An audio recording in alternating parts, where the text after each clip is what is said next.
Alright, I'm World Undone. Welcome back to one more episode of Disco Elysium. I get the feeling this game is going to take a long time, and it might not be in my best interest to actually count out the number of bloody episodes.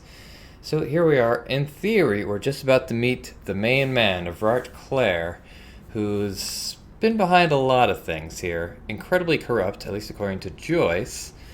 But, well, I don't know. I didn't think she was lying necessarily. She said she was an ultra-liberal, and I don't think someone would admit that so freely, especially when they work for such a capitalist organization as Wild Pines. Low-light areas, huh? Wonder if this is a low-light area. The coffee in the giant thermos is still lukewarm. I understand now. Yeah, these are thermoses to share. Boy, that clicking noise is a little... Let's see. Voiceover, I want to keep that up. UI, weather, environment. Turn that down ever so slightly. Slightly better. A stair made of pallets leading up. Is this the man himself? Hasn't seemed to notice us. Cool fish. A taxidermy fish that tells time. Alright, well, I won't begrudge you your weird pleasures. Let's talk to, if this is truly him, Evrart Claire. Before you is a walrus of a man seated behind a large desk. He looks up from his work, not the least bit surprised to see you. I thought it was Edgar that had the lazy eye. With great effort, he straightens himself up in his chair, yet says nothing. He simply stares at you. It's interesting that he wasn't surprised to see us. A typical power play. Wait for him to speak first. Show him you've got a backbone. Sure. The one good eye of this man fills you up without even flickering. The other, his lazy eye, is constantly moving like a goldfish in a tank, grotesquely magnified by his +6 glasses. That's a easy success? Figuring out his prescription? Amblyopia, a childhood condition. For a moment, you don't know where to look. It is unbearably humid in the trailer. Beads of sweat slide down the man's forehead. At first, nothing happens. His face wears a wide and self-satisfied smile. Every now and then, he smacks his big lips. Like a general over his maps, he plots his moves. Judging by the way he's licking his chops, it's going to be a good one. So... He begins to speak, albeit very slowly, purposefully leaving a pause after his opener. Mr. Dubois, Mr. Kitsuragi, how nice that you found a moment to pay a visit to the Debardairs Union. I'm Evrart Claire, head of this little operation here. Alright, I'm still reeling a little bit. I've just found out my name. It's Henry Dubois, or Henri Dubois, whichever you prefer. Cool. Alright, we know her name. That's awesome. Please, have a seat. He gestures to a tiny folding chair opposite to his giant desk. The folding chair looks like a torture device. Extremely uncomfortable. You go ahead, detective. The lieutenant nods at you and then the chair. Whatever he has in store for you, it can't be good, he thinks. I'll do my best. Forget about that. What's with this Dubois stuff? You're getting some seriously bad vibes from that name. I'd rather stand. Please, Mr. Dubois, let us converse in a civilized manner, as equals. Take a seat. I insist. He's trying to throw you off your game with this Dubois nonsense. Don't give him the pleasure. I don't sit. It's kind of my thing. Very well, Mr. Dubois. I respect a man with strong convictions. As he nods, his multiple chins move like ocean waves. Lots of ocean around us. I, too, have convictions. One of which is that I will not engage with any man who won't face me at eye level. Should you find yourself more amenable in the future, I'd gladly resume our conversation. But until then, I'm afraid I must ask you to leave. He turns back to his typewriter. Damn, that's a nasty play. He's got you. A titan of volition in a fork. Guess you just have to sit or leave. Alright, let's take a seat, baby. Excellent, Mr. Dubois. I can see that you're a reasonable man, and reasonable men Reasonable men can be of great use to one another. Damn, this chair is uncomfortable. So tell me, how can the head of the Debarders Union help a representative of the Revachol Citizens Militia today? The chair you're sitting on has got to be the most uncomfortable chair in the world. It's violating your backside. Nobody violates my backside except for Kim Kitsuragi. Oh, by the way, I heard you got a rather rude reception from a certain Lawrence Gart. Some people have no manners, it pains me to say. Alright, this guy seems to know just about everything. This should take care of that nonsense. He points to a giant novelty check on his desk. It's absolutely, comically huge. It should be sufficient to cover your expenses for a few days and patch over your differences with a cafeteria manager. Go ahead, take it. He points at it again. Hey, that's 25 real. That's good money. Think of all the stuff you could. Wait, you know Gart? Yes, I know Lawrence. Lawrence. He's a real character. No union man in him. A real piece of work, that boy is. With a grin, he points to the checker game. It's like you're on a game show. At least don't thank him for it. Keep it. I'm good. Okay, okay. I respect a man with principles. No handouts, then. He crosses his arms on his ample midsection and sinks further into his chair. Now, I'd like to set your mind at ease about one other matter. Your lost gun. Let me assure you, Union people are on it as we speak. I've got my best hounds looking for that lost gun. God, this guy... I feel like I'm already at the final boss. He really does know everything. His slug-like lips move, but all you hear is an echo. Lost gun, lost gun, lost gun. The world is swallowed by a black hole of fear. Only two words escape its gravitational pull. Lost and gun. How do you know about my lost gun? I know everything, Harry. Right now, I know that you're worried. Don't be worried. Everything's going to be all right. It's not like you left it loaded. You didn't lose a loaded gun. Local children aren't out there playing with it right now, pointing it into their own mouths. It's in a safe place. I just know it. I have a feeling everything's going to be all right. I don't think I'm gonna pass this. Just funny because my composure isn't actually all that bad, but the chair is too much. Kim? Kim? Officer, we will deal with this later. We don't need Mr. Claire's help with this. I wouldn't be so sure about that. Well, I can't change clothes here. What about my thoughts?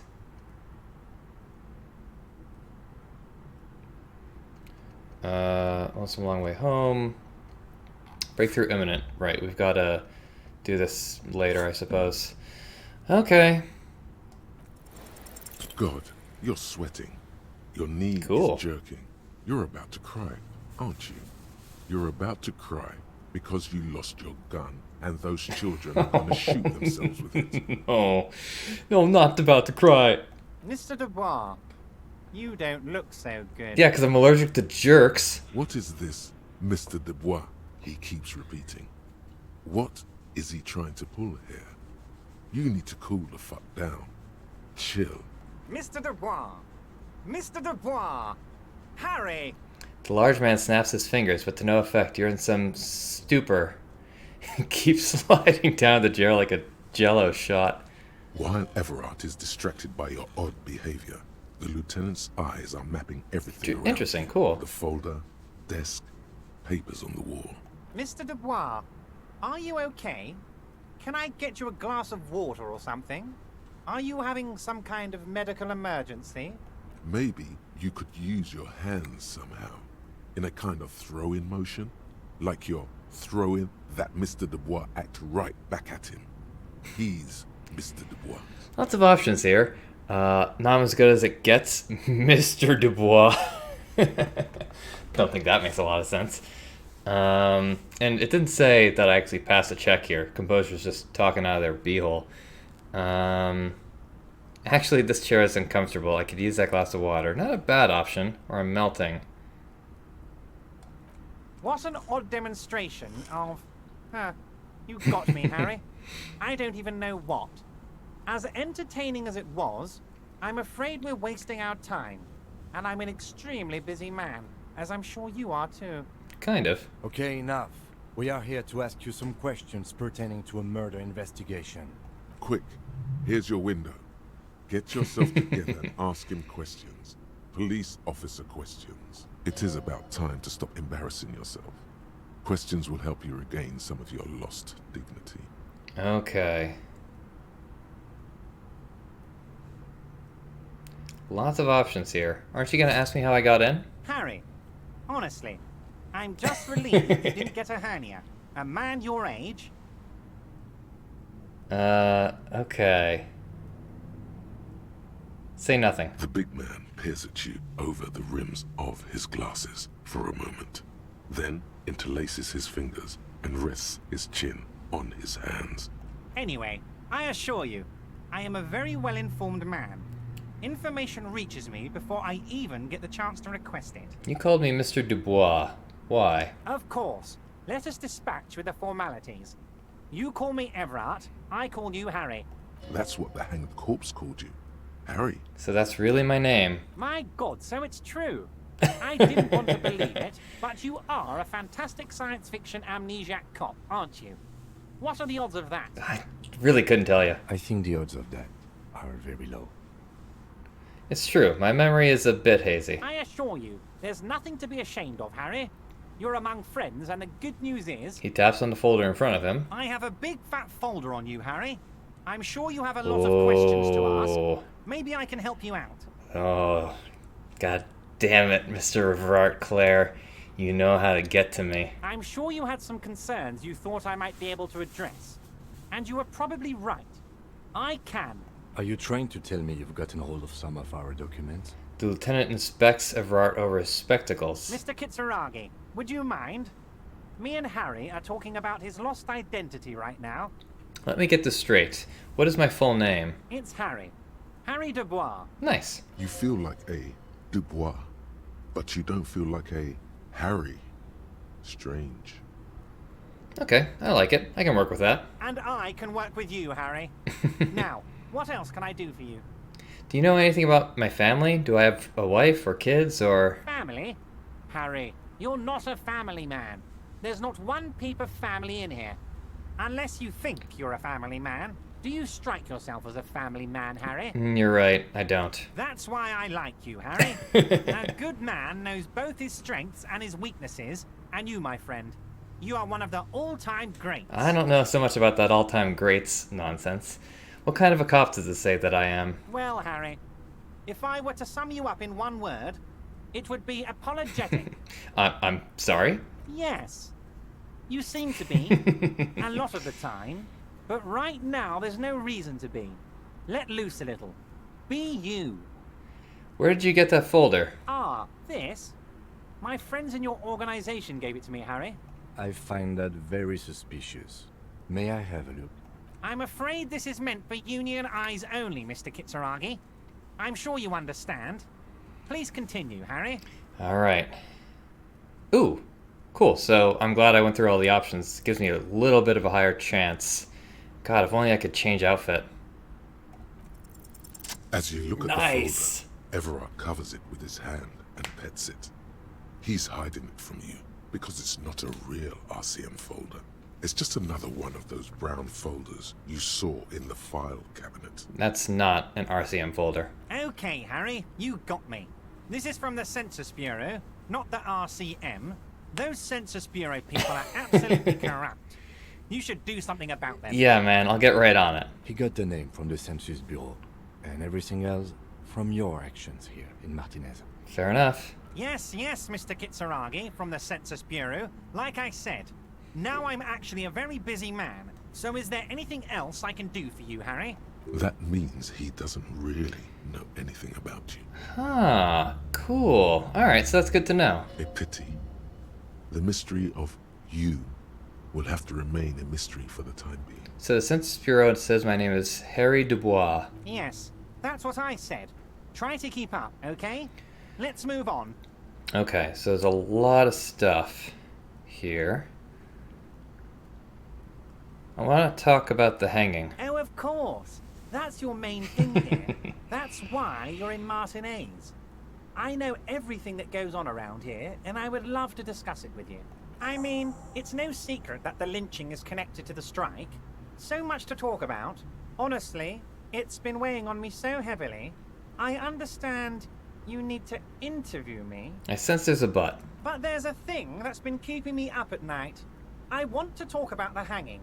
I mean, if we could just calmly talk, exchange information, we could blow this thing wide open. Yes, that sounds good. Let's do that.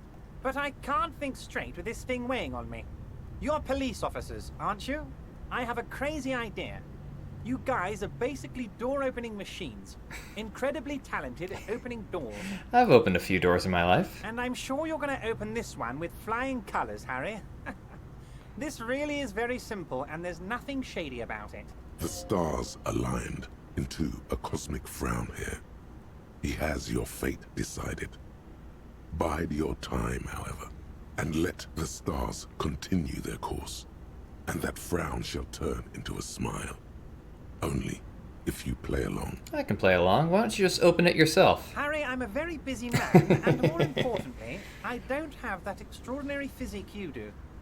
You look like you could run around all day. Well, you're not exactly wrong. You want to send someone a message that the police are working for you. Ah, I get it.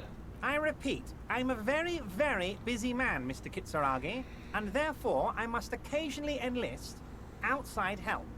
So what will it be, Harry? Well, whose door is it? Oh, no one's. It's just a weasel. A weasel lives there. Nothing for you to worry about. What do you mean by a weasel? A loud blabbering weasel. When weasels feel no one is watching, they start acting foolishly. He removes his glasses and rubs his nose. Just go there, unlock the door, and leave it open. It's been such a burden on me, Harry. I just want this to be over so I can discuss business with you. Alright, I'll look into it. Fantastic, my friend.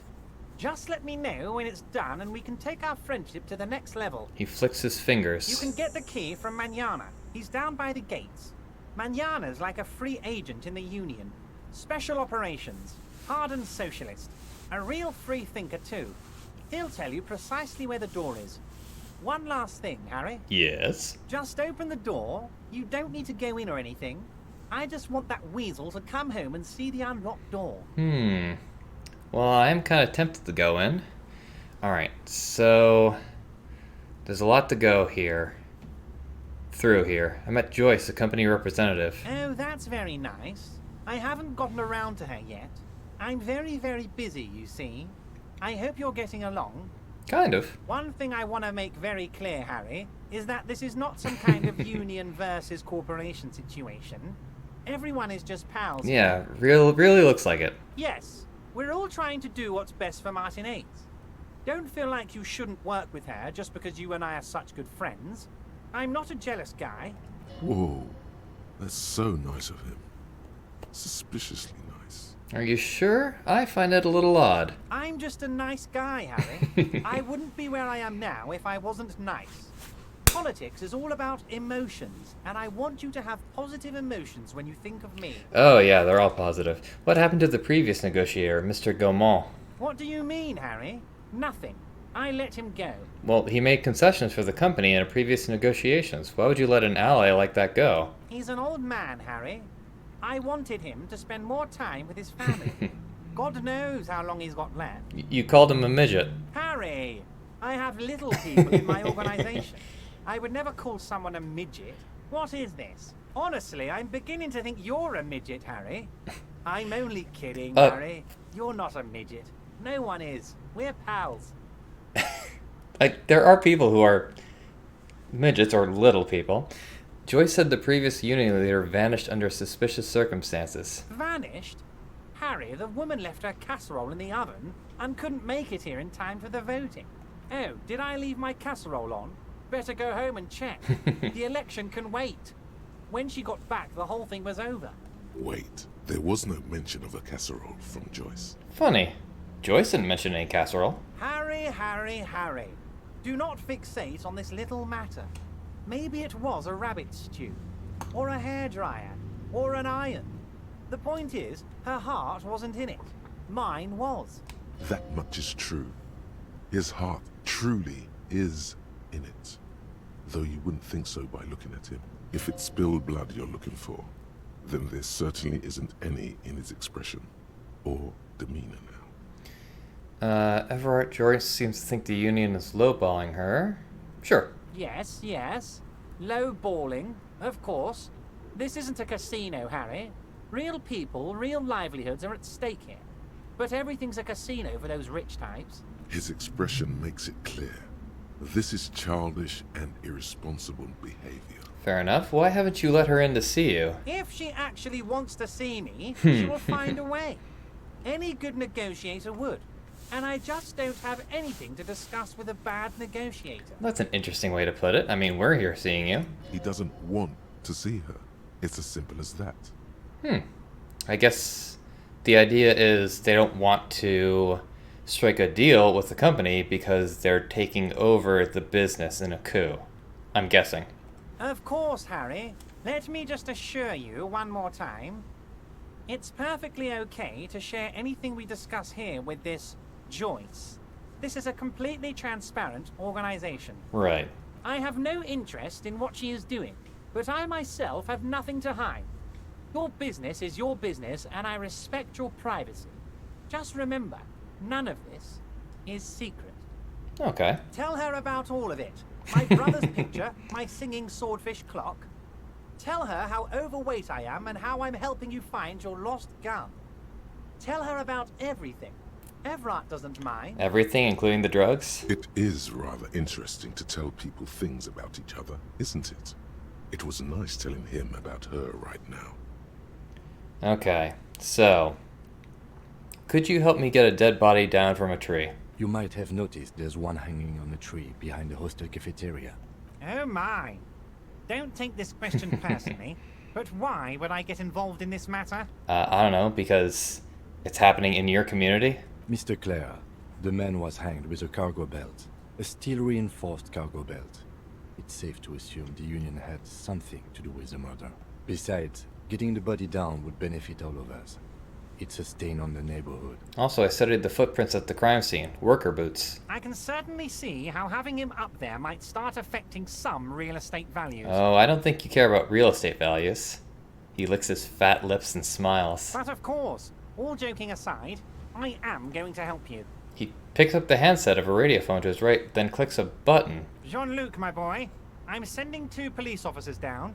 They have a dead body in a tree problem they need help with. Namely, they need it to be taken down. And Jean, please take it easy. I thought it with was race Measurehead. science. That's a yes to getting the body down, no to the race science. So that's one tuck, and one no tuck. You can find Jean-Luc down at the gates. He's the big impressive one. You know, tattoos, muscles, ethnic looking. Can't miss him. Great guy. Oh yeah, he's a real peach. Okay. Let's talk about my lost gun. Yes, your lost gun. My best men are on it. They're turning every stone, searching every playground, asking kids, grandmas, everyone. Your gun will be found, Harry. Let me assure you of that. It's just a matter of time and effort. The only way to find it seems to be working with him. He might even be holding your gun hostage. Hold on. Could he really hold my gun hostage? Who knows? Only one thing is certain. If you work with him, you're going to get it back. And working with him might be the only way to do it. Wait. Does this mean if I do things for you, I'll get my gun back? Damn it, Harry. That's exactly what it means. I'm only kidding, of course. Of course. I understand. We help you, you help us. I'm told the Union is involved in the local drug trade. What? Harry, how could you say that to me? You know I appreciate a joke as much as any Johnny Fat Guy, but I can't take slander. Are you actually investigating this? No comment. Harry, you wound me, Harry, in the heart. But I trust you to put this to bed. Do what you must, and let's change the subject, shall we? Okay. Thank you for your understanding. We will continue to do what we must. You too, Lieutenant. You know, I like you, but you never were my favorite. I'm a Harry guy. I'm Team Harry. Yeah, well, I'm Team Kim, so let's fight about it over in culture wars. None taken. Do we have anything else to do here, Harry? So what is a shady brew thing? I've been looking at this confused. I don't know what that means, Harry. Shady brew? There are so many moving parts in my operation, I can't keep track of them all. Oh, I think you absolutely can. You know what? Don't even tell me. Whatever it is, do it. Surprise me. Just one thing. If you can, make it even shadier. We'll do our best. He sincerely has no idea what you were talking about. And he doesn't care either. You know, that makes two of us. I had no idea what I was talking about. So, Evrart, I'm going to leave now, but we might talk again later. Wait. You need this to get in and out through the gate. Thanks. I was wondering how I'm supposed to get out. Here. You're one of us now. A real red and white Union man. Take care, Harry. Oh, well, you're a real peach. Jamais vu. Derealization. Okay. Jamais vu. The opposite of déjà vu. Not already seen, but never seen. Everything that should be familiar appears strange and new, like some half-forgotten day in your childhood. Only now. That's the feeling you've been having. And for who knows how long. You should go and ask Joyce Messier about this. What world are we in? This is a fundamental question. I see. Wait. What? Oh, man. I feel a little bad for clicking all those orbs now. All intellect learning caps raised by 1. This seems like a... Well, it's not like that there's so many orbs in the world, but, handy. Certainly wish I had gotten it earlier. Oh well. Right, so we've got 4 skill points in the bank. We're about to level up soon. And there's lots of stuff happening here. Getting the body down. So we just gotta talk to Measurehead. That always goes well. Special Borscht. Open apartment door for Evrart. Okay, well, lots to do here. So, Joyce Messier. I see.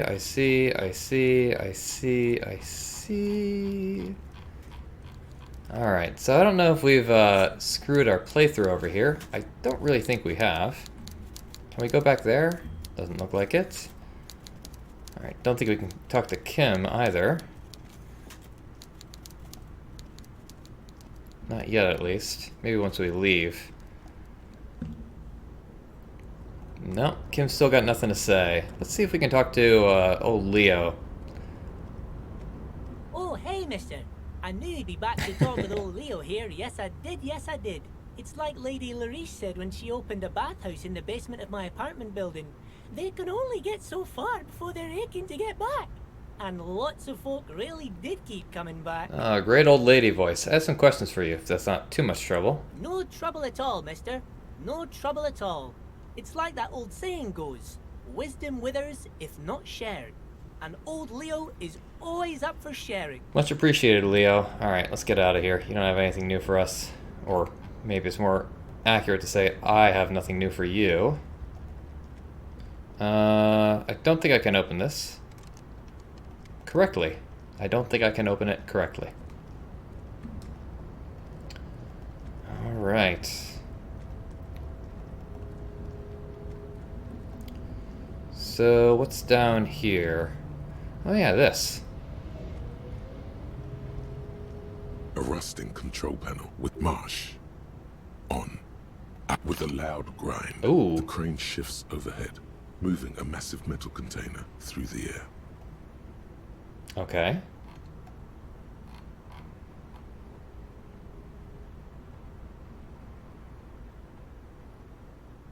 Some heavy lifting there.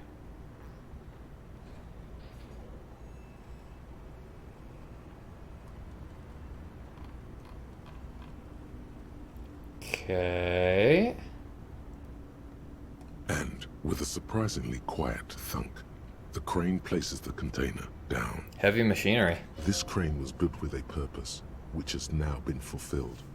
To move this container. What's inside the container? Who can say? All you know is, it's special. Ooh, I like special. I can't see how that was worth the wreckers, except for seeing the crane in action, which I admit was satisfying. Can we press arrête? The crane does not return to its original position. It does not move at all. Yeah, just as I was hoping for. Right, so let's take a look-see over there. It seems like it's going to be quite difficult to open, though.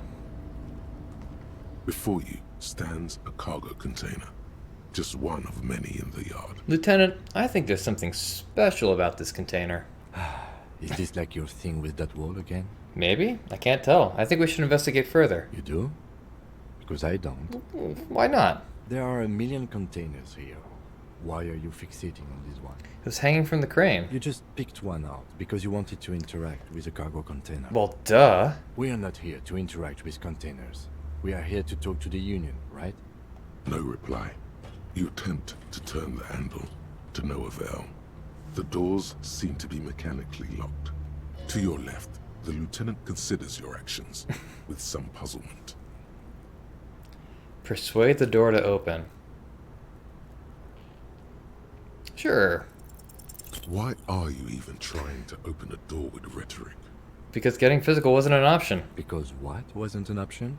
Using my body over my wits. Now is not the time to get philosophical, detective. You can do that after hours. Alright, nothing more to do here for now. Let's bounce. So what were we up to? Right. Moving along, making our way downtown. Anything else? Can't move over there. So... go over here.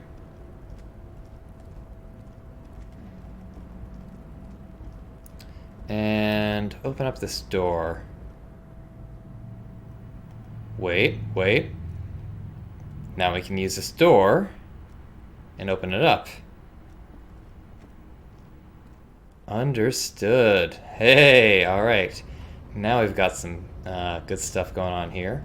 We've got a Hot Goth GF over there.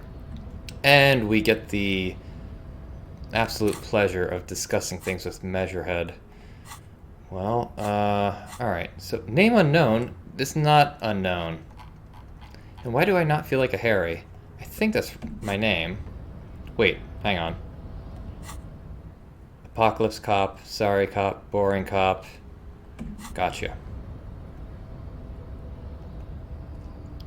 Alright, Measurehead. Or, what was his actual name? Jean-Luc?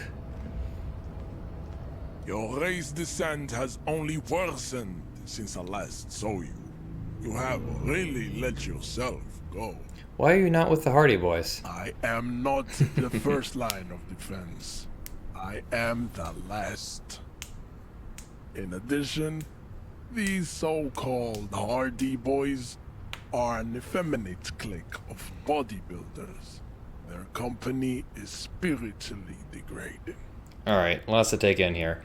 So, they're effeminate, but also bodybuilders, which you've said in the same sentence. I guess that's pretty much all of it. But you're all part of the Union. The Hardy Manlets are on the pay of the company. I answer to the Union alone. And I do this out of race heroism. Finance is an alien concept to the Simonese. You look like you know a lot about alien concepts. Now leave me be. I must luxuriate in the company of my woman. So are these all like your girlfriends? Whatever. Evrart told you to help us get the body down from the tree. So it was. You surmounted the harbor wall in a display of athletic prowess to reach my superior. Then had him give me an order.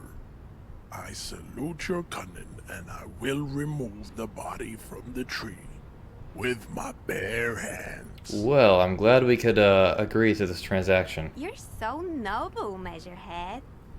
But while I am gone, someone must stand guard on the bridge. That someone needs to be you. both of you. Yeah, I was kind of wondering how that would work. Alright. That would mean you're openly showing the people that you're taking the Union's side. Lieutenant, what if we don't want to do that? This is the uncomfortable result of not taking it on ourselves. I can live with a compromise. Fair enough. Listen to your little friend. He is wise in his childlike way.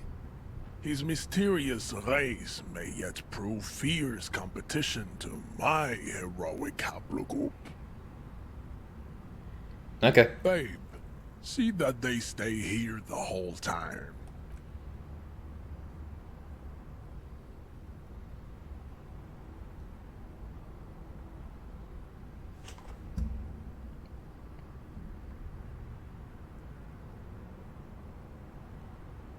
The woman's gaze follows Measurehead as he leaves.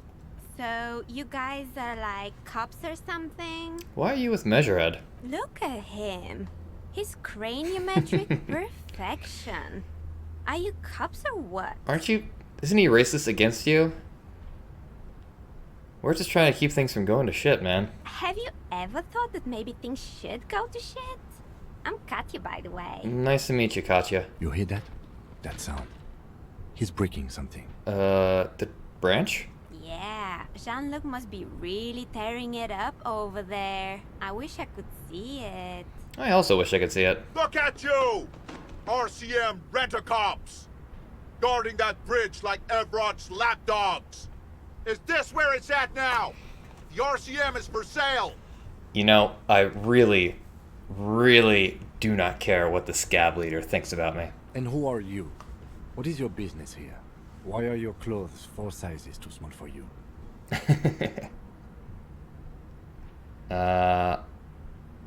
That's none of your business.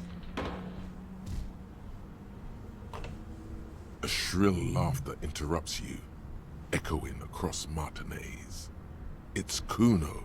Then the man turns to look behind him at the behemoth appearing around the corner, approaching him, walking past him.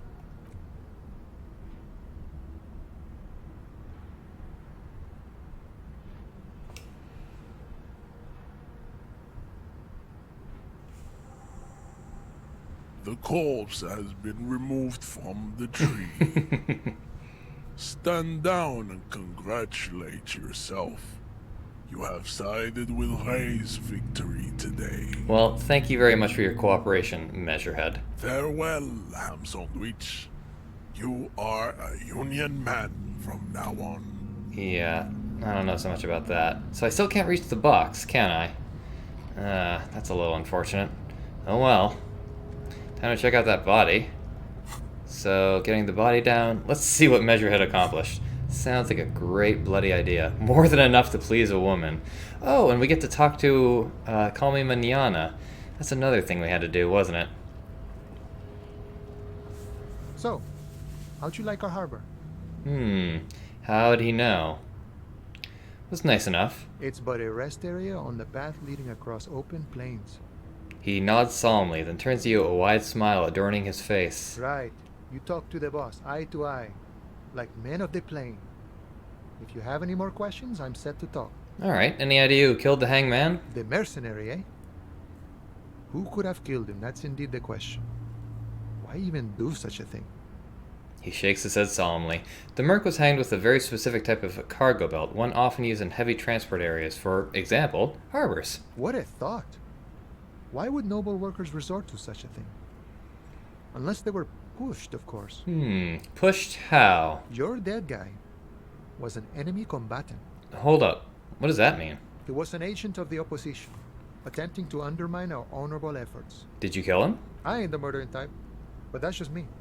Large organizations like our union have all sorts of men, with all sorts of skills. I seem to recall that we surmised that he was telling the truth last time we questioned, and he said he didn't do it. Understood.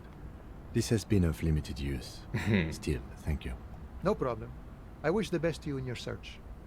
Sure, I'm glad it's not my search. Yeah, well, it's not great. Evrart said you have a key to a door. A key, huh?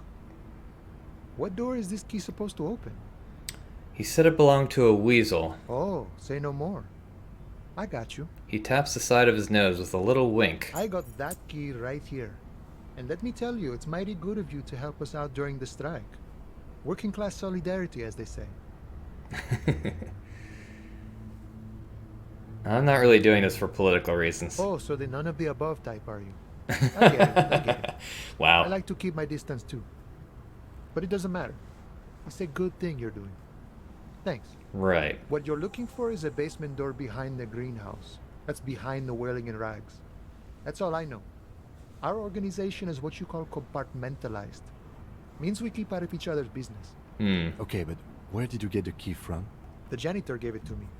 Nice fella. We talked about life and things that really, truly matter. His gaze wanders off into the distance. The janitor, huh? Someone that might have a key to the trash? None of this mess we're in. This jiving and juggling. What's it for? To feed our children, I guess. Anything else I should know about this task? This weasel person? When he'll be home? I'm more of a philosophical dock worker. I like to talk about the big picture stuff. Who I am, who you are, what we are fighting for. The man takes a big sippy. Who he is and what they're fighting for? This is interesting. Why are you striking? We're negotiating our share. Your share? Aye. Wait, so not wages or pensions? See, and I know that this is just going to lead to something else. This stuff, they already covered. At least you got the benefits, that's something. It's not enough. Not enough to get ahead. More about keeping us in our place. How large a share would you like? All of it. However, right now we want all the harbor workers to be on the company's board, so they could take part in the decision-making process. Are you a communist? No. I don't think I'm a communist. Seeing something of value and saying I want it all to myself is a much older and simpler notion. No science to it at all. Even a weak child can think it. The only things holding someone back are I can't and I shouldn't. Cool. I don't have anything to add to that. And none of the above kind of man. No harm in being that. Okay. The boss man, Evrart. What can you tell me about him? I think it's best you make up your own mind now that you've met him. In my eyes, he is a capable organizer and a decent businessman. What does bossing the union entail, anyway? I guess you kind of get to be the village chief. He oversees the harbor, makes deals with the owners or other relevant parties. Watches out for his own. By that, you mean corruption? Uh-huh. By heavens, why would he not be corrupt? We live in a harsh and disordered world, see? And in this world... It's kill or be killed? The old man is corrupt for our benefit, and we know it. Appreciate it even. He is, personally, not too lavish. That desk seemed lavish to me. He is reasonably lavish, sure. That's his prerogative. It's not like you want a saintly demeanor on a corrupt motherfucker. That would be a manipulative illusion. That's an interesting way to put it. Besides, there are no non-corrupt systems in the world anyway. And moralism is the most corrupt of them all. Can't say you're wrong exactly. Not you would like to say. But then there's that weasel door. You seem to spend a lot of time thinking about the political situation. Sure. I've had the necessary free time. Fortunately, there's always time. The look in his brown eyes conjures up an understanding. For him, having command of his time is the most important thing. It's a pretty good thing to have. It all comes together now. The way he speaks about scabs, his general attitude. He's a follower of a 500-year-old Franco-Nigerian Boyadero code, itself an appropriation of Vespertine cool. So what is this code? That of a noble peasant or a traveling herdsman. True to yourself, independent in your actions, loyal to your friends. Maybe I am a boyadero. No. Unless... No. The man sits on the railing, his hands reaching far and wide. Yet it feels as if he could, effortlessly, go even wider, if need be. An endless torrent of time. Actually, do you know anything about the Hardy Boys? Los Ardis? They're an independent militant group. A bit too high-strung, but it comes with the responsibility. Right. They're sort of like you. Preserve the rule of law and all that. Except it's Evrart's law. But really, they're just like you. Gotcha. Is he actually comparing you, an officer of the law, to some neighborhood vigilante. Yeah, let it go. The man whispers a jaunty tune. A coastal breeze ruffles his hair. Good talking to you. Got a jet. What's this? We're getting reports of normal, reasonable, temperate, political opinions somewhere in Martinez. This is because I keep saying none of the above the political stuff, isn't it? It's also about that, but it's also more. Perhaps it's the hangover. Perhaps it's a temporary surge of serotonin. But something tells you it's time to become a citizen of the Kingdom of Conscience. First, where is this Kingdom of Conscience? It is not a place. It is a moment in time that can only arise in the right circumstances.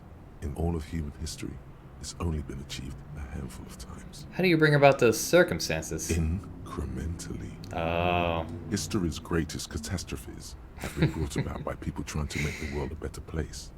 Too quickly. Right, incremental change in the right direction. We'll see. That's the genius of Dolores Day. She recognized that progress is meaningless if its gains are lost because of instability. Real, lasting change can only come about gradually, increment by increment. But what about all the things that are wrong now? Tisk tisk. Just because you live in the present doesn't mean you have the right to place your needs above the needs of the future. You may never live to see the Kingdom of Conscience. Your children may not. Even your grandchildren might not. But that's no excuse not to keep working. Wait, is the Kingdom of Conscience really about doing things or just preserving the status quo? Do you believe the status quo is preferable to chaos and bloodshed? No. Then you've never lived through real chaos. That's a fair point. Sometimes, in the face of great disaster, defending the status quo is progress. Okay, but what's the Kingdom of Conscience actually like? The kingdom is difficult to comprehend, and even more difficult to describe, partly because humanity will need to discard many of the categories that define and limit it today. The Kingdom of Conscience is post-capitalist, post-national. It's also post-industrial, post-ideological, and even post-sexual. Alright, do I want to opt into this? Sure, let's try it. Slow down, Mr. Reasonable. Did you miss the part about compromising and taking things slow? Oh, right. Then let's get there eventually? That's right. Remember, real democracy is just around the corner for Revachol. When that real democracy kicks in, a long time from now, we are all going to be so much happier. Right. Okay, open apartment door. Kingdom of Conscience, huh? -2 half-light. Right, half-light is a weird one, isn't it? Well, I don't mind if we lose some half-light. Democracy is subtle. Incrementally, you begin to notice a change in the weather. When it snows, the flakes are softer when they stick to your worry-worn forehead. When it rains, the rain is warmer. Democracy is coming to the administrative region. The ideals of DeLorean humanism are reinstating themselves. How can they not? These are the ideals of the Coalition and the Moralist International. Those guys are signal blue, and they're not only good, they're also powerful. What will it be like once their nuanced plans have been realized? I don't know if we want to unlock a thought slot just for this centrist garbage. We'll see. We'll see. Oh god, Hobocop? Fascinating. So I don't know how much this game changes if you be a communist or a fascist or ultra-liberal, whatever the heck it is. Yeah, it'd be interesting to find out, either on camera or off camera, because I do kind of want to do several playthroughs of this. I'm choosing the centrist position right now, just because I'm trying to just make my way through the freaking game, through the plot, figure it out. Do I not have any bonuses from thoughts at all? I could forget that. I'll wait until our next level up at the very least. Right, so there's things I have to do. Very important things. Important thing number 1, look at the bloody body. Oh, is there anyone I can talk to here? Just the scab. You have anything new to say? Nice aggression with the native. Don't let the chief fool you next time. You don't need to be that up in his face. Leave yourself space to move. So this happened because I tried to punch Measurehead. Not bad advice, actually. This might do the trick. So, right. This might help out if I were still trying to go that route. Let's talk about our right to work. I'm just gonna leave. Right. So there's a racist lorry driver here. Let's see if he's got something to say.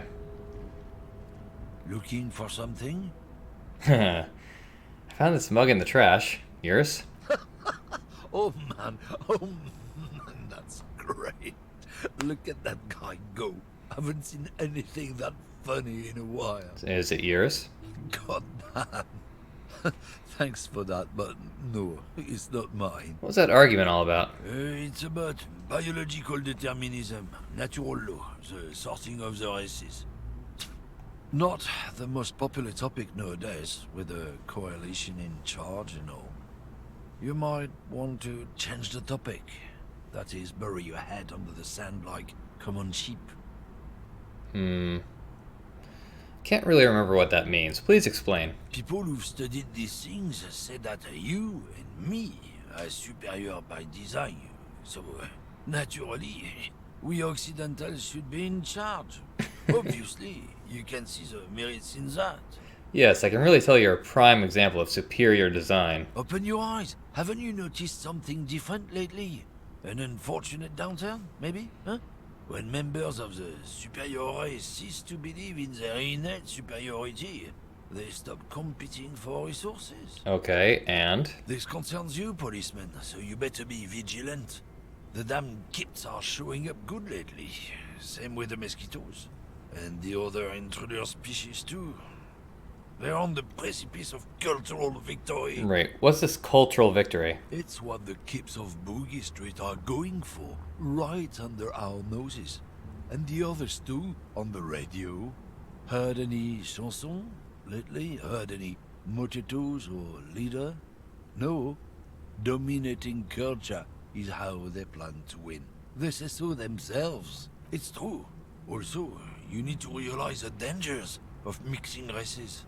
Who knows what might happen if people don't stay in their birthplace? You might end up with a new sub-race, with unknown characteristics, leading to extra competition.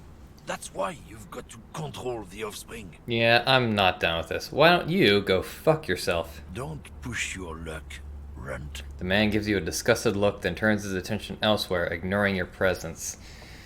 Well, that was something. But, yeah, centrism doesn't mean I have to be a bloody fascist. That's for damn sure. Okay, so... point and click, point and click, point and click, point and click. Oh, there's Kuno. Right. Well... anything else around here? Time to look at the body. The corpse lies on the ground among the remains of an absolutely demolished pinewood branch. It's gently laid on one side. Well, it's down. Mr. Measurehead has done a good job. Ooh. Nothing is too broken or compromised. The victim is ready for a field autopsy. A field autopsy? Yes. 1. Investigation of the scene. 2. Initial examination of the victim. 3. Field autopsy. 4. Transportation of the body to the morgue. We are on number 3. Understood. The RCM's 4-phase murder scene processing manual. Gotcha. The fuck are they on about? Shut the hell up, Kuno. Cop's gonna cut his shit up. Don't we have someone else for this? A doctor? No. You and I are detectives. The honorary rank of detective signifies our ability to handle the entire incident chain. From autopsy to cleanup to social work. Everything. Wait, honorary rank of detective? An honor and a burden attached to your rank once you've proven yourself able. Usually after 5 to 8 years of field work. Mine is lieutenant detective. Yes, I feel like a detective. You are. Your station would not have assigned you on this case if you weren't. Now... The lieutenant adjusts his glasses and takes a deep breath. First, what exactly is a field autopsy? Come on, officer. You know what a field autopsy is. You've done 100 of them. Right. What you do know is, at 18.9 kilometers, the Dormant Shield volcano, Corpus Mundi, is the world's highest summit, and the failure of the 38 single, Et puis descend, to crack the top 20 was the death knell of disco.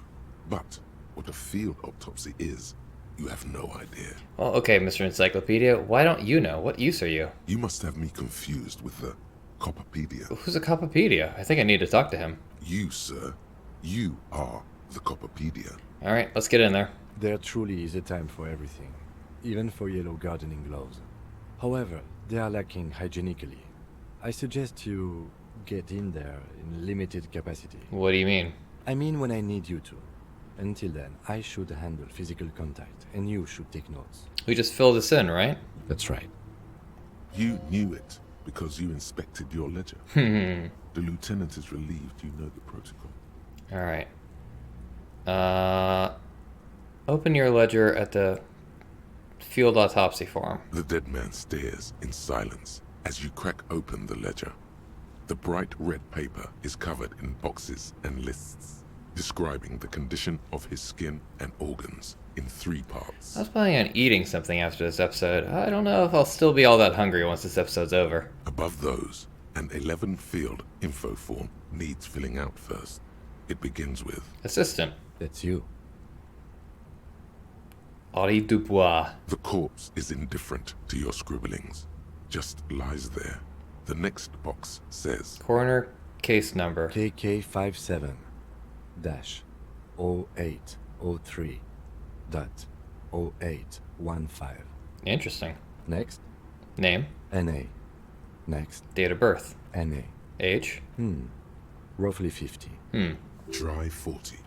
The damage is so extensive, it's better to err on the young side. I'm gonna write 42. He nods. Race. Mondial. Mondial. Fair to olive-skinned, from the Isola of Mwindi. This is as vague as it gets. You might as well say whitish. Gotcha. Caucasian. The pudgy mess of curdled meat looks neither mondial nor anything other. Sex? Yes, please. Fucky, fucky! Okay. Male. Pigs can have sex? I'm gonna write male. Nor does he look male, with his pregnant belly and indistinguishable face. Date of death. We're still going with March 4th. 51. Okay. What else? 9. Body identified by is non-applicable. 10. Case number is the same as the coroner's case. KK 57 0503 0815 listens motionless, with the cargo belt still around his neck. Only one box remains. Yeah, this thumbnail's a little inaccurate. I mean, the rope wouldn't still be taut, because he's on the ground now. Evidence of treatment. None. At least not after the initial examination. A strange word. Treatment. What exactly is treatment, anyways? Interfering with the body's position or wounds post-mortem. Uh-huh. How did you not know that? Aren't you a cop? You're leaving a weak impression here. Say something sure-handed.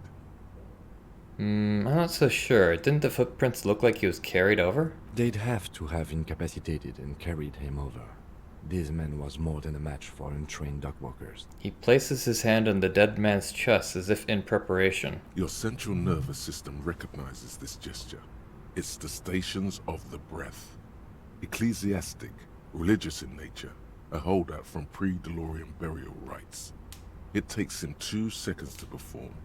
Then, somewhere in Jamrock North, a small wood shed behind Rosencrantz Row, Lieutenant Nick Feuerbach puts his hand to the chest of a small corpse, no larger than a monkey.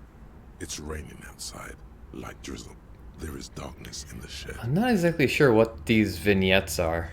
Elsewhere yet, an obese female sits in a wicker chair, her silhouette bull-like against the window. Outside, Grand Coudon. The day is turning dim for Sergeant Mac Dawson. Hand extended, he approaches, to make sure she is dead more than anything else. I remember Mac Torson. And so, all across Jamrock, Coal City, GRIH, 42 deceased persons found today. 42 stations of breath. We should start the post-mortem. The corpse cannot feel Kim's hand on his chest. It no longer meaningfully interacts with its surroundings.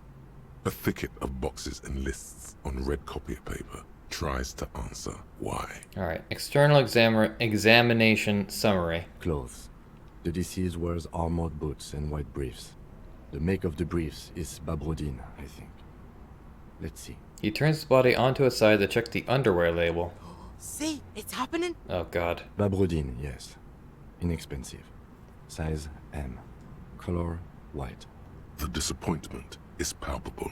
The red-haired thing was expecting something more lurid. Yeah, too bad. Write it down. The rest of the clothes have been removed post-mortem by scavengers in order to get to the victim's ceramic armor. Officers are in search of the missing pieces. Removal of the boots is left for processing. It would be clever of you to omit the boots altogether, sire. If you are to keep them for yourself, as you ought to, you have deserved them more than anyone else. When am I gonna get them? Patience. After the autopsy, before the body is taken away, there will be a window of opportunity. After the lieutenant has gone to sleep. I hope this has helped you, my liege. I'll write it down. The boot has a serial number. It's Oh, E50. right. Dot 100. Dot 100. The lines between the plates are in the shape of the alphanumerical. The number is purposefully concealed by the design. Gotcha. So, we gotta check with Alice. Tattoos. He stands up, feet planted on either side of the body. The upper torso is covered in a single, continuous tattoo, resembling a map of the night sky. It reaches from the right shoulder to the heart. The ink is blue and white. Okay. The assistant has a color photograph of the markings, to be added to the case files as document A1. The photo is taken on the scene, using a Trigat Mini. Write it down. The deceased has a belt for airlifting cargo around his neck, tied with a hangman's knot. Color, yellow. Length, 3 meters. There is a buckle on the other end. Write it down. Well-nourished, athletically built, measuring 1.8 meters. Generally consistent with age 42. Preservation is good. Ambient temperature, below freezing. Write it down. Body hair is light brown. Distribution is consistent with the age. The deceased had male pattern baldness. Hair is combed back, short. Let's touch the corpse's hair. The hair under your latex fingers feels cold to touch, wet. The stench is suffocating.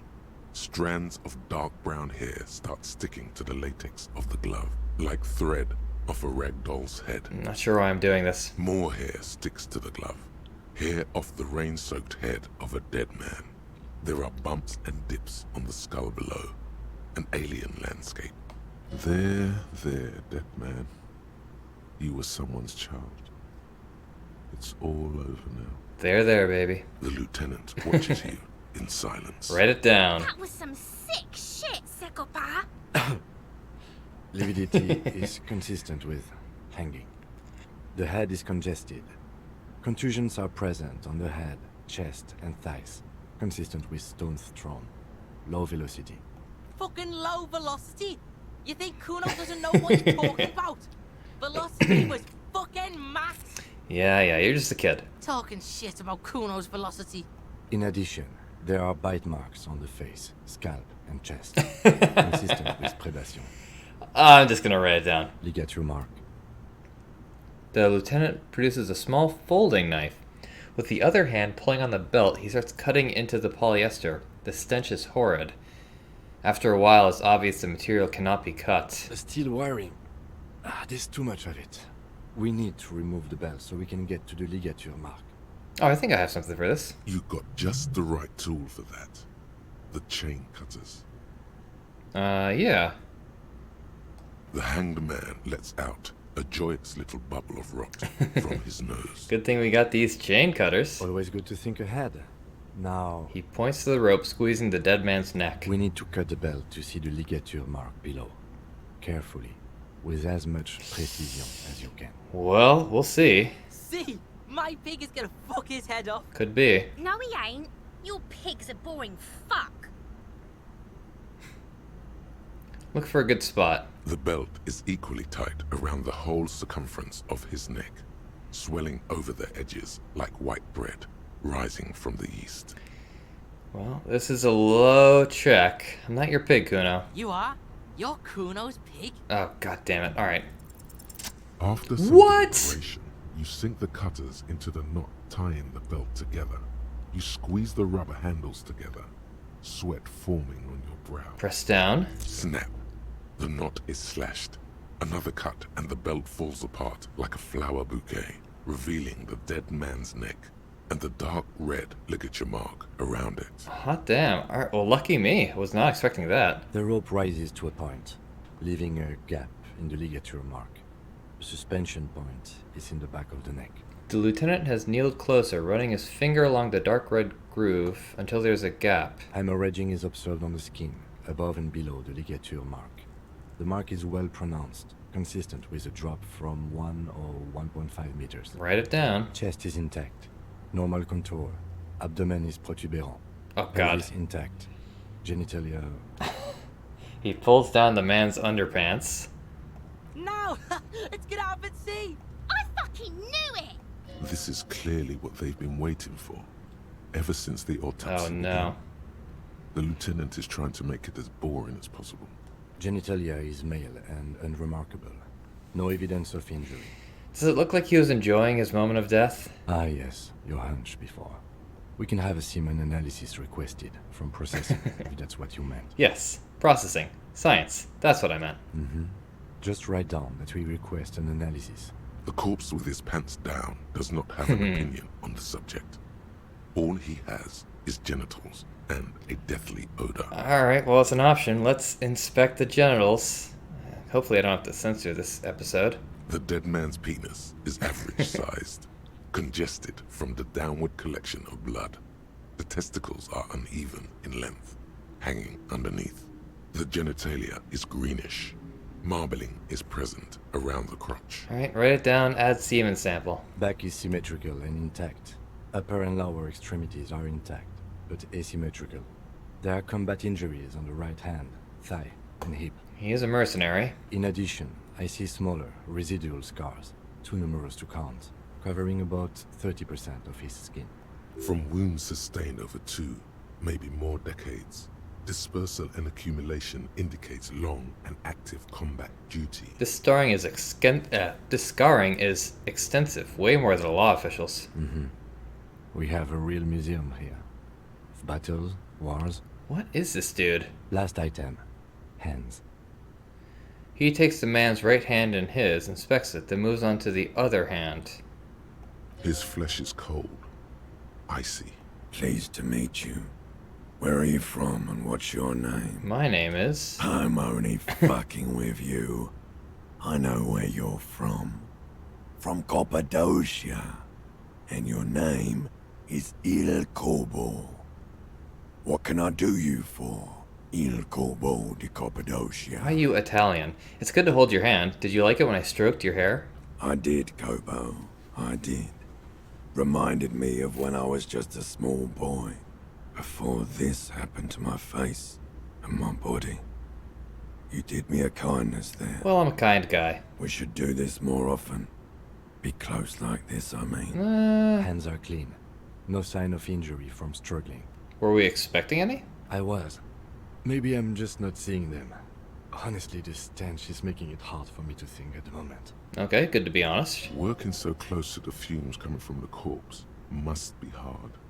You realize suddenly that the lieutenant has been barely keeping it together these past 2 items. Write it down. Ooh. That's all for the external. Well done. What next? Oh boy, well, you're not gonna like this next one. Internal examination. Central nervous system. I have nothing. Do you have anything on this man's central nervous system? We'll see. Of course, there is a moral to be drawn from it.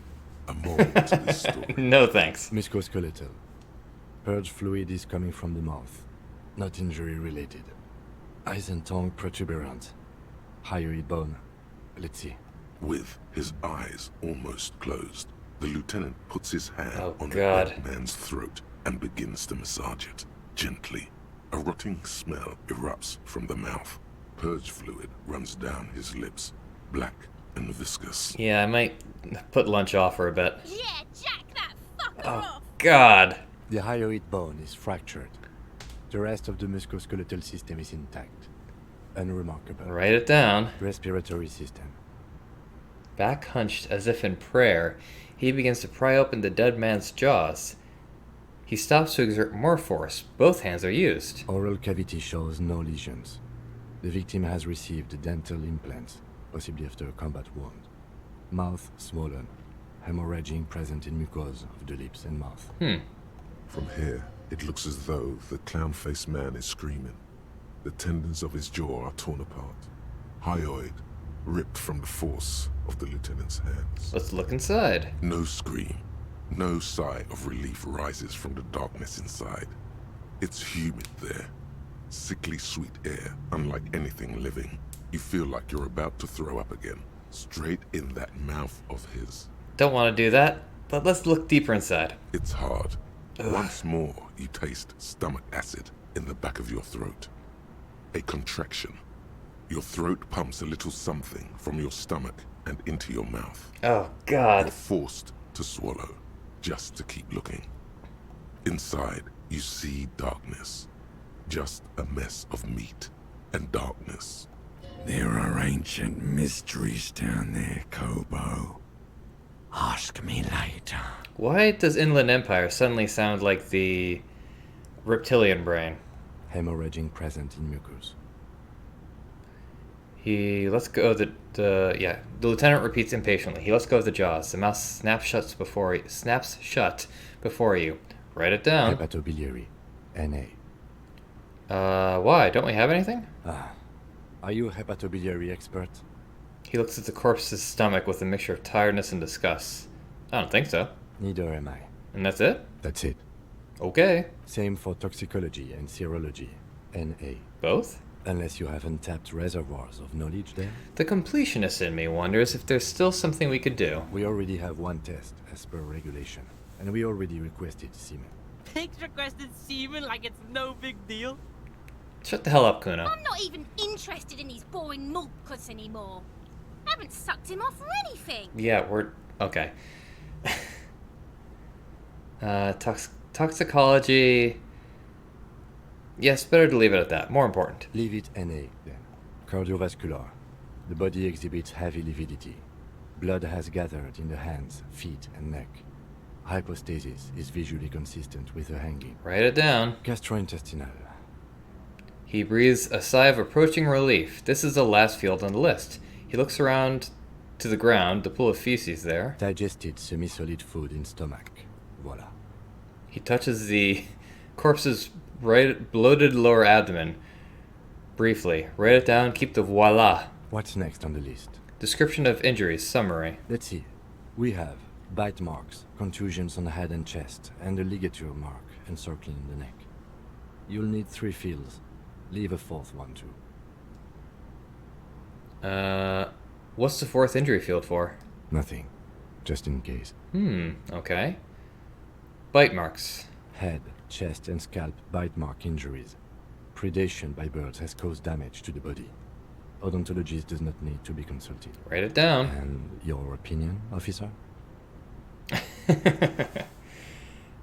Non-fatal post-mortem. Agreed.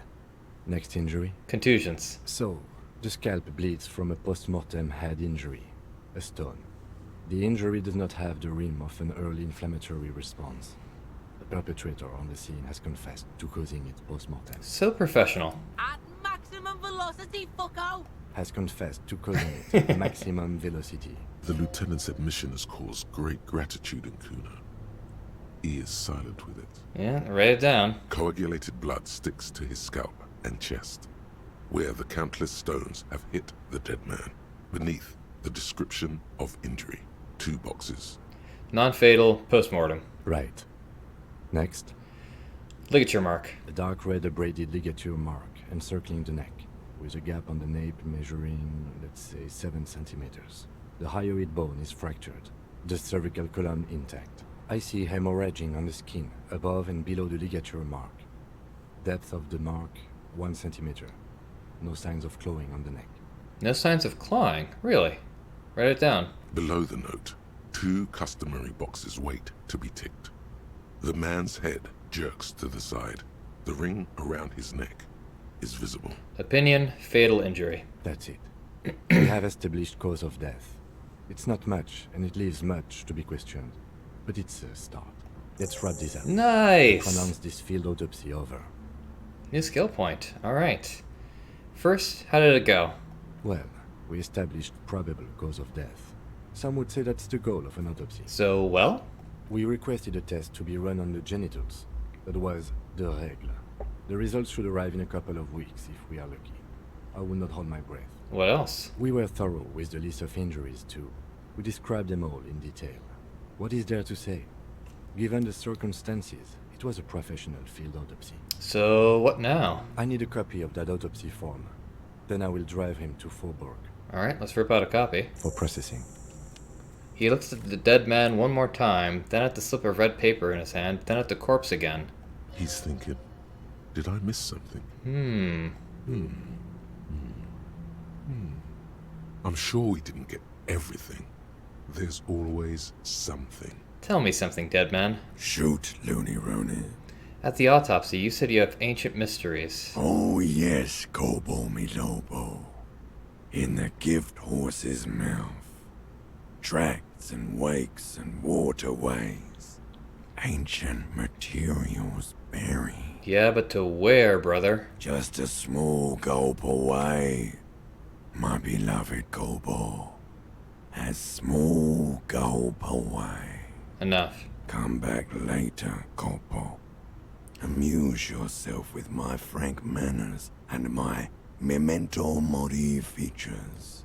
I thought we decided to leave it to processing.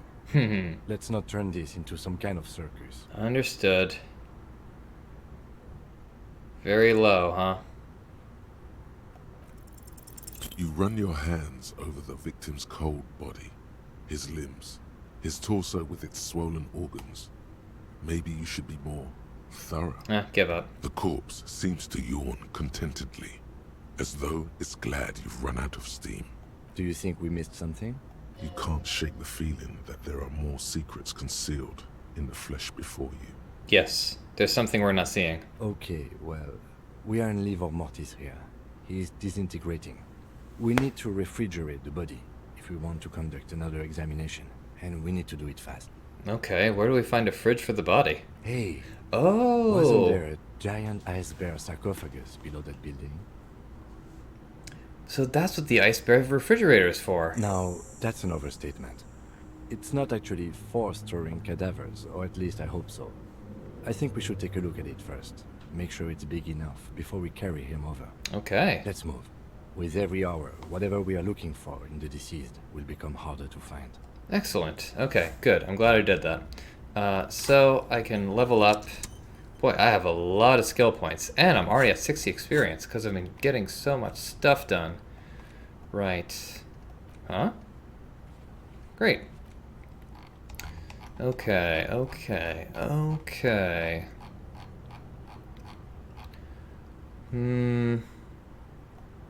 That one's a lot more possible now. So let's check out the bear fridge. I turned it off, but, well, it was only yesterday. Oh, hey, it's the woman. Can't talk to her. How do I even get up there? Curiouser and curiouser. Right. It's over this way.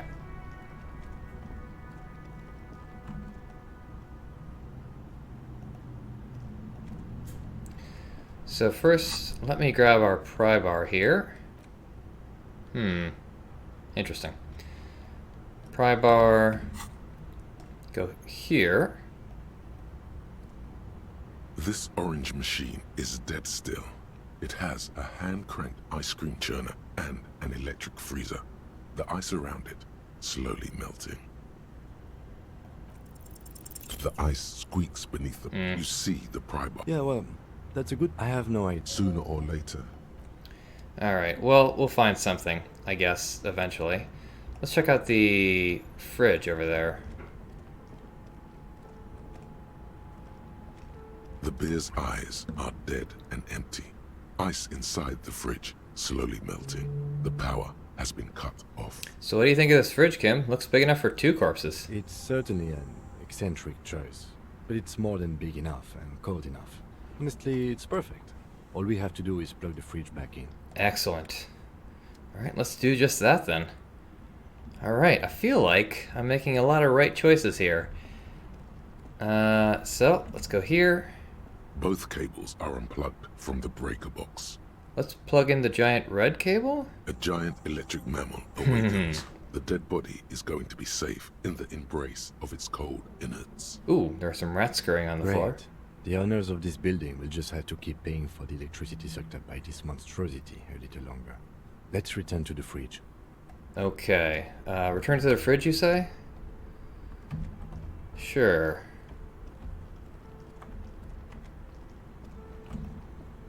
The bear's eyes are still glowing red. Oh god. Watching over all the ice cream wrappers hidden inside its belly. The fridge is plugged in now. Will you help me with the body, Kim? Of course.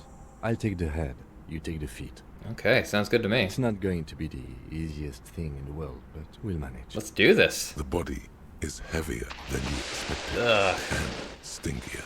It takes half an hour to get it down to the basement. Then 10 more minutes to stuff it into the fridge. The lieutenant takes a step back to admire your handiwork. Beautiful. A dead body in a nice bare fridge. This is some of the best police work I've ever done. You think it's good work? No, not really. Look at that. What have we done? We stuffed a dead body in a nice bare fridge. This story does not leave this room. Your secret's safe with me, Kim. He means it. He doesn't want to be the ice bear cop. Okay. Yeah, I'm not proud either, but we did find a fridge. As impressive as the fridge is, this is a small victory, among numerous defeats. Okay. At least we've stopped the body from decomposing further. Now you can conduct another inspection, under controlled circumstances. Inside the icy realm of the ice bear fridge, the corpse stands slumped, waiting. I'll try it. You touch the dead man's body. His skin is cold, light blue and silvery in the light of the fridge. You still have no idea where to begin, or what to even do with him. It'll come to you sooner or later. At least he's safe here until then. Okay, let's close that door. And let's use some of these skills that we've been leveling up. Oh, and clothes, right. Do I have clothes that increase perception or decrease it? Perception, perception, perception, perception. Not even the glasses? That's visual calculus. Wait, hang on here. Let's go to the map. Cargo container door. Perception. Yeah, it is perception. So, let's see here. Perception. Yeah, let's do it. Alright. Let's try this. The bear's eyes are still glowing red. It's guarding over the freezing corpse hidden inside its belly. Let's try this. Your arm reaches out and your eyes close, as if by their own volition. It's dark all around. You feel cold, dead flesh through the latex glove. It's right under the palm of your hand. What is this?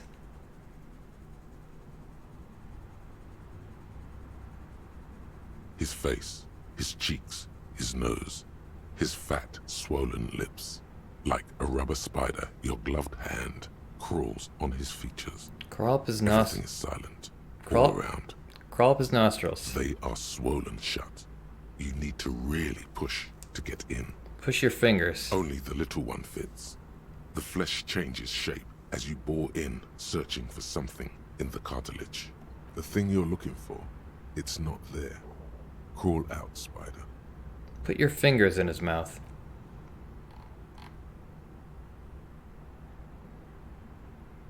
The oral cavity is cold and moist.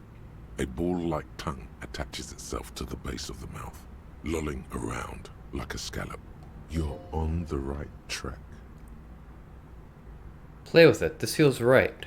The tongue moves freely in the cavity. The mucus of the mouth is slippery, fragile, even through the latex. From the soft meat, teeth are budding. Hard pearls of bone in the gums and in the back of the mouth. Can you feel it? You're so close. Rip his jaws open now. Look in. Let's look. A vision of black and dark red death, pried open by your hands and studded with teeth. Looks like he's laughing.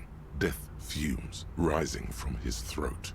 And there, in the back of his mouth, above the bell of the uvula, right in the soft palate, you see a hole, barely visible to the human eye. It is swollen shut, almost vanished. No larger than 0.4 centimeters in radius, the edges appear darker. I'm on the edge of my seat here. I'm enthralled. An abrasion collar. This is what we're after. Say abrasion collar. Abrasion collar. The lieutenant looks in. There's a pen in his hand. His notebook is open at the copy paper. Let's touch it. A black trickle of liquid runs into his throat from the wound. Put your finger in. Your index fits right in there. A tight tunnel of flesh opens up. Tissue damage. Wide enough for 2 fingers. As you push both in, you reach through his mouth, right into his brainstem. Yikes. Brainstem? Yes, that's what this part is called. Let's feel around. The basal ganglia feels clumpy. What entered here has torn apart his reptilian complex. Interesting. This man will never sleep again. Never wake. Let's push deeper. Your yellow fingers slide into the remains of the limbic system. There is no resistance. It's gelatinous. The slug-like structures are damaged too. The tearing extends deep into both hemispheres. The ululations of the limbic system have ended. All is quiet. There's a cavity cut right between the hemispheres. The lieutenant answers with the sound of his pen on paper. Push deeper. Your fingers are all the way in now, reaching toward the inside of his skull. The cavity goes further, but the entry wound isn't wide enough for the rest of your hand to follow. Let's wriggle, baby. Your fingers reach toward his skull. His cerebral cortex feels like jelly. Cold jelly. Strange fluid streams down your wrist as you push deeper, until you feel it on the tip of your finger. Ice cold serrated metal. Its edges cut right through the latex and into your finger. Interesting. Well, that's rough, that it's cutting me. I feel a solid object right under the skull. Can you get to it? Let's inspect the skull first. There's a tiny crack. A protrusion in the cranium. Right in the back of his head. Your finger must be pointing straight at it. From the inside. The object that is in there stops just short of the skull, in the encephalus, knocking this tiny fracture into the cranium. We have the makings of a very small exit wound here. He leans closer. Okay, this is a high check. Let's try to stay lucky here. Yes!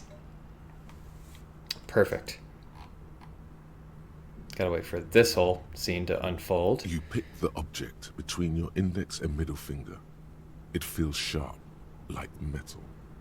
With your face twisting from pain and concentration, all you need to do is just... I got it. Good. The frizz in the background buzzes with excitement. Slowly pull your fingers out. The inside of the head feels cold and smooth, like a glove. Sweat dripping down your brow. Careful not to lose the prize between your fingers. With a plop, your hand emerges from the mouth. The garden glove is covered in blood right up to the wrist. Between your fingers, a small flower. A blossom made of lead. He was shot. A bullet. The lieutenant put a small bag marked evidence under it. The bullet falls in the bag, leaving a smattering of blood on the plastic. He raises the bag under his eyes and says, A non-calibre. Rifle. Some kind of brittle alloy. Fractured on impact. Keep it, Lieutenant, as a gift. No, you deserve it. We can log it later. The lieutenant drops the bag in your hand. It feels light. We need to add an item to the injury list. Injury number 4. Oval entry wound with an abrasion collar. Soft palate, back of mouth. High velocity, temporary cavity in brain tissue, small exit wound on the occiput. How does that sound? Sounds about right. Opinion, fatal injury. Wasn't that what we thought the last time? That was then. This time we have extensive tissue destruction away from the wound track. This time we have a bullet. Agreed. And one last thing. We should amend injury number 3. Ligament mark. New opinion, non-fatal. Post-mortem. Treatment. Interesting. He's proposing the bullet was the real cause of death, and the hanging an attempt to conceal this fact. The ligament mark, the fractured hyoid bone, it was all treatment. Yes, and the belt around his neck. The hanging, even dragging him to the yard. All of it was done after this man was already dead. You think so? I did not just come up with this. I've had my doubts since you showed me the tracks, officer. Why did they carry him over? Why not march him? There is no satisfactory explanation. I feel like we're really making progress here. There have been other signs. Nice. Small details. Everything is too neatly designed for us to assign probable cause here, as we did, full-heartedly. Well, no more. Find the bullet before you get fooled. Fascinating. We almost fell for it, he thinks. Almost. Who would do this? That's for us to find out. But this, it will make finding them just a little easier. Why would anyone do this? To hide something. The real killer, the real motivation, what really happened here. Interesting. I think I need to wash myself. Oh, you really do. I'm glad to hear you say that. Your room in the Whirling in Rags should come with a bathroom. Be sure to make use of it in the evening.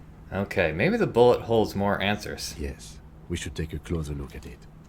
I am certain it has more to tell us. This little thing could reveal much about the weapon that shot it. So, what happens next? We bag the corpse and carry him to the holding pen of my kinema.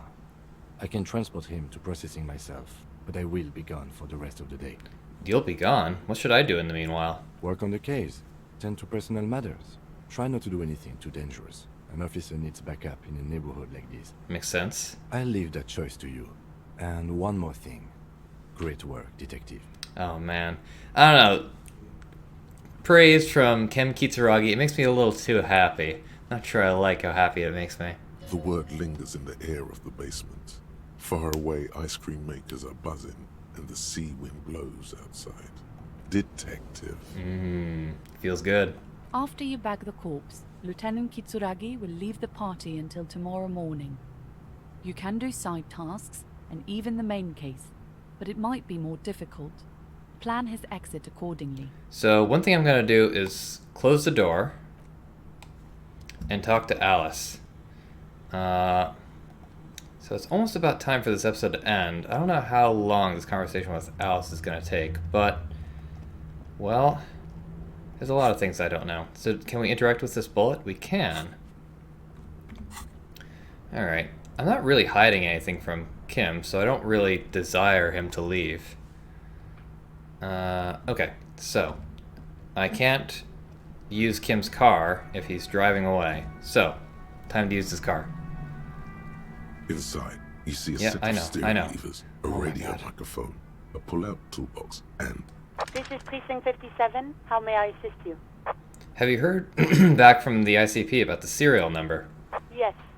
The armor was produced by Fairweather in their facilities in Betancourt, sur la Clé in 42. It was part of a special order for Corps de Pharmacie, a security firm contracted to protect the interests of Oranese pharmaceutical companies in the Semenine conflict. Okay, I gotta absorb all this. Okay, so this was a mercenary hired by the pharmaceutical company. So, it seems the armor went to Semenine. That's where the paper trail ends, though. Even the firm has proven difficult to track. Corps de Pharmacie has been renamed several times over in the years since the armor was issued. Do you know what it's called now? The most recently registered firm that the ICP has been able to connect to the CDP is a military contractor called Trinell, and the one before it was Downwell. I think they might be the same contractor. A suit of armor like this would have been manufactured with a particular person's physique in mind. You should ask for whom this suit was fitted. First, has the firm continued to work for pharmaceutical companies through all these name changes? Hard to say. Their client list is rather diverse and incomplete. The only constant seems to be that the mercenaries are always deployed in third and fourth world countries. Never heard of a fourth world country before. A suit of armor like this would have been customized to fit the wearer. There must be a record of the person to whom it was issued. Yes, but the ICP tends to be reluctant to share private sector records. I could try to talk them into it, though. Could you, Alice? This is a fun challenge for her. An opportunity to contribute beyond doing her job by rote. She'll gladly put in the extra effort for Team RCM. Yes, thank you, officer. I really appreciate your efforts in this case. Glad to help. Call back tomorrow. Hopefully I'll have more for you then. Okay, excellent. I'm glad I went through all that. I'm done with the radio for now. 57th, over and out. In the cabin, you see a set of So why is this steering levers. orange? As you tap on the gauge, No, that's enough fun with the foldable headlights. I know they are mesmerizing. They are also fragile. I'm not going to turn it on for you again. Okay. So, that was a good bit of police work we were able to just do right now. I'm feeling more than a little smug about our work, and I think this is a fantastic time to end the episode. I'm not quite sure I want to lose Kim just yet. I kind of want to talk to the Hardy's boys, or whatever they're called. Yeah, let them know that we know they didn't actually do it, that it was all just a cover-up because someone shot this mercenary. There's a lot to do. I may check my journal at the beginning of next episode, but that's then. This is now. Now this is World Undone, signing off. Thanks for watching, everyone, and take care.